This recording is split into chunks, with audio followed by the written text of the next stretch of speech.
Hello, my name is John Anhalt. I'm one of the primary creators of Leak Buster.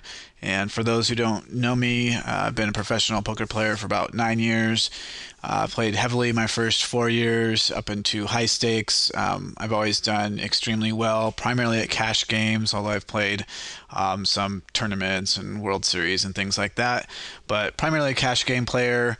I've done really well at all the stakes that I've played, and I started coaching, and through that coaching, actually fairly organically, Leakbuster was created just based on certain patterns and things I saw that all poker players tended to have issues with across all stake levels. So started very simply with some statistical analysis and kind of grew from there. And out of that came this HUD, which is now turned into the Hitman HUD. You don't have to have or own Leakbuster to use this. In this video, I'm going to go into some extensive techniques that I use, that I've used throughout my professional career, where I've won anywhere up into 10, 20, no limit. I play a lot of mid stakes and things like that today.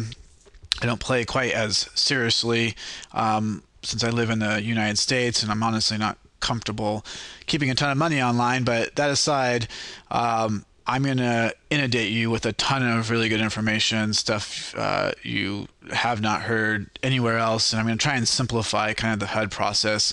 And I came up with this just because I know there's a ton of new HUDs and different things that are out there nowadays, and I've seen this even coaching recently. There's just like this wall of text, and I'm kind of trying to probe the student and find out like what does all this mean, and most of it they have no idea and they don't really know how to use it. So I'm going to try and simplify that process, and that doesn't mean you can't add on to this, or grow or add things that you feel like are really relevant, but this is going to be the core of what I feel like you need. And I'm going to go into a ton of different player types, kind of how to use these core stats to create player profiles so you can make quick and accurate reads and kind of know how to react in a lot of situations. I'm going to go into a ton of examples. I've broken out a lot of hands from students and other things recently that will help give a lot of specifics, common spots that you're going to see. So without further ado, we'll dive in here. So what ideally should your poker HUD add to your game? So you want something that's going to give you simple, clear, easy to read stats that are color coded, they're applicable to the games that you are currently playing in. You don't want it to be this wall of stats. You don't want something that's going to just inundate you with information and give you information overload. I mean, I can't tell you how many students I've coached that will just have like 30 stats on their screen with all these badges and all this stuff, and I ask them what they are. Most of it they have no clue. That's not going to help you player profile and make the kinds of reads that you need to. You want it to be something that is a lot of stats that'll normalize in smaller samples, especially if you're playing micro and small stakes. You're going to have a lot of people that maybe you only have 40 hands or 100 hands or something. You need stats that'll come together that don't need really large samples so you can make accurate reads and make the correct play. I can't also, undersell you on the fact that I've seen a ton of people in on forums, and I'm sure you've seen this too if you've looked around, and I've coached people that are putting up stats and information of something that just needs way more stats to normalize or really be applicable. I mean, I've have a student have like 1,000 hands on someone, and he says this person is check raising the turn 50% of the time. That's too much to have a big range. And it's like, what's the sample? 1 out of 2 hands. Well, yeah, that's not really going to help you. That's just going to help you maybe make the wrong decision. So we want to avoid that. We want to get some stats that you can easily bring together to make a profile for someone.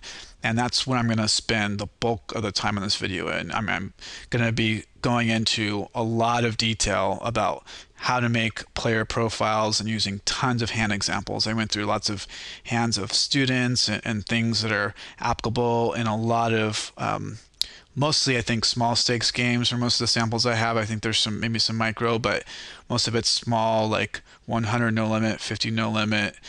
There might be some 25 and stuff like that, but it's going to give you basically exactly things that I've used, things that I pass on to students. A really good way to put together reads on players quickly, and so you can make sure that you're exploiting them properly. That's really the key.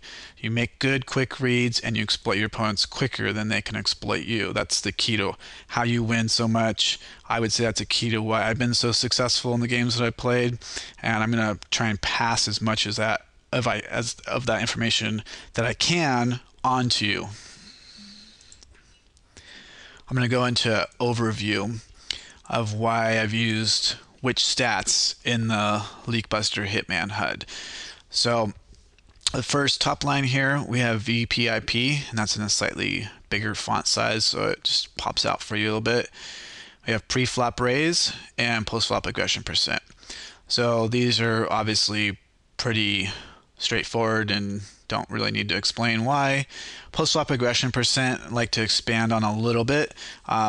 I don't use any other aggression numbers, and there's basically two post-flop aggression overall numbers. So there's aggression factor and there's aggression percent.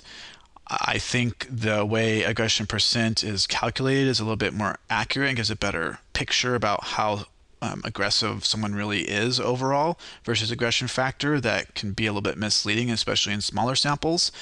So I only use this, and I don't use turn aggression, I don't use river aggression, although I used to at certain points, but I started realizing certain things, and that was that unless I had really, really large samples on somebody, those stats really didn't help me.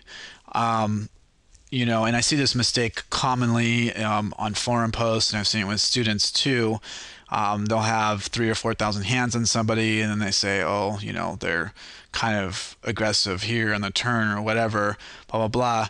But within that range, it's still very small. You don't know, you know, if it's just part of them, you know, having stronger hands during that sample. There's just, there's too much variation, I guess, essentially.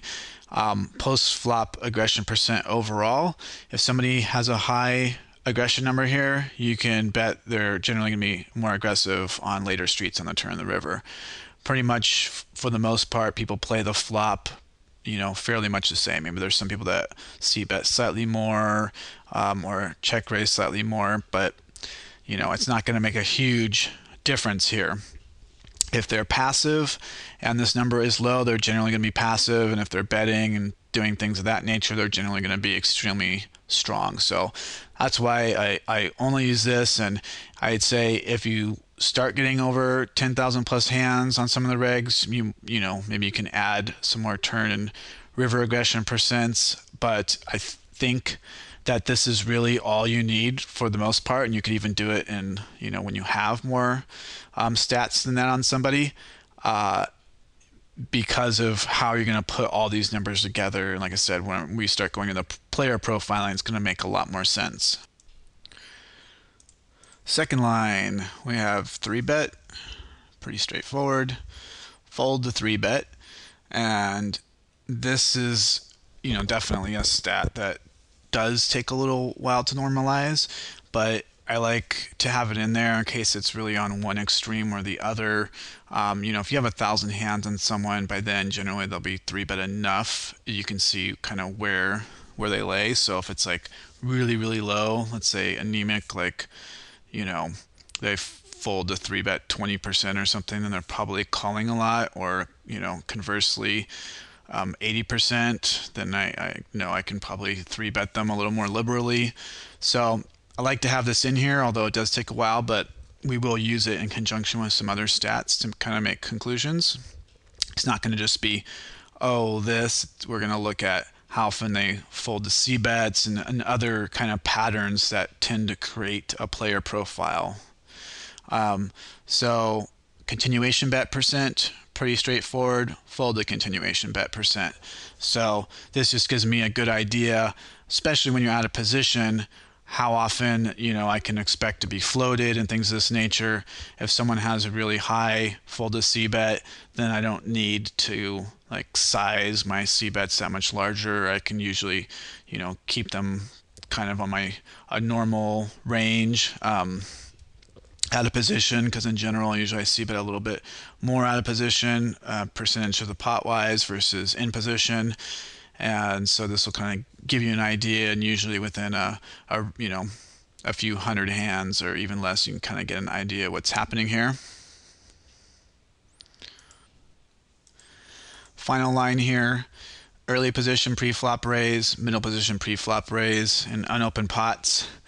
And keep this here because you want to see if somebody is opening too wide in those spots. And of course, you want to make sure you have more than 20 hands or something on somebody, but unless it's like really dramatically large. But in general, after you have a few hands, you peek here, and if you're in the cutoff or button and it's a really high percent, guess what you're going to be doing? You're going to be three betting a lot, of course, peeking at your fold to three bet and things of that nature. But in general, most of your three bets should be coming from in position.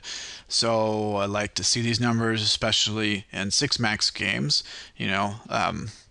That this HUD is the same for full ring and six max. So anytime you're in that late middle position in full ring, or the cutoff for button, or the cutoff and button for six max, you want to take advantage of this and make sure you're applying pressure to your opponent. When seen flop percent just kind of gives you an idea in conjunction with post flop aggression percent, really how light you should be looking to call someone down. If these numbers get really high, then someone's betting really wide, they're tripling a lot, definitely doubling a lot, and things of that nature. So you kind of put these things together to start forming hand ranges better. And of course, the last one here is the total hands you have on your opponent. So we want to know quickly, like, how accurate can I really start depending on these things? If I only have 15 hands and I'm looking at fold to three bet, that's I'm not going to want to just depend on that. I'm going to want to look at other things to start forming a conclusion before I just look at this specific stat. And I'm going to talk in great detail about how that is. So example, you're in a situation, you only have 30 hands on somebody, and you want to know if they'll fold a three bet. Well, there's other things that you can look at that are in this HUD that'll give you a clue about whether that's somebody that's going to be worth three betting as a bluff, for example, or something of that nature. So anyways, all these here are color coded, and as it says here, the red is kind of your tight nitty player, the orange is like your regular taggish player, yellow more of your laggy players, and then green would be more fish, maniac, basically just somebody you want to target. It should, it's going to be this bright neon green and pop off at you, and you're going to go, oh, that's where the money is coming from at the table. So let's get into the bulk of what we're going to talk about, which is going to be player profiling. We're going to go into lots of different player types and use several examples to highlight this, make sure that you're using it and you're properly exploiting your opponents.